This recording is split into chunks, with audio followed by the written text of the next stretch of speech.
Après-midi de baignade sur les plages de sable blanc d'Aden, au sud du Yémen. Pourtant, derrière l'image de carte postale, ce port, autrefois animé, révèle des rues sales dans une ville déserte, menacée par la présence croissante d'armes à feu et de djihadistes.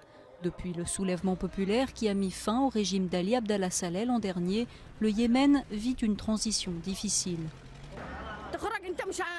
Lorsque vous quittez votre maison, vous ne vous sentez pas en sécurité et vous n'êtes même pas sûr de pouvoir revenir chez vous. Les jeunes vous arrêtent sur la route et vous menacent pour de l'argent. Ils arrêtent même les midibus pour 50 riyals. Il n'y a pas de sécurité, tout est perdu ici. Sous-équipées et pas assez nombreuses, les forces de police n'osent même plus entrer dans le quartier de Moualla. Ici, des milices locales font la loi, allant jusqu'à bloquer les routes avec des rochers ou des poteaux électriques. Il n'y a pas de police. Quand vous allez les voir pour signaler les gangs, ils vous répondent « allez-y tout seul, personne ne viendra avec vous ». Qui sont ces hommes armés? Leur appartenance reste floue, membres du mouvement séparatiste du sud du pays ou militants d'Al-Qaïda qui auraient infiltré la ville. Le gouverneur d'Aden estime qu'il n'existe pas de front uni.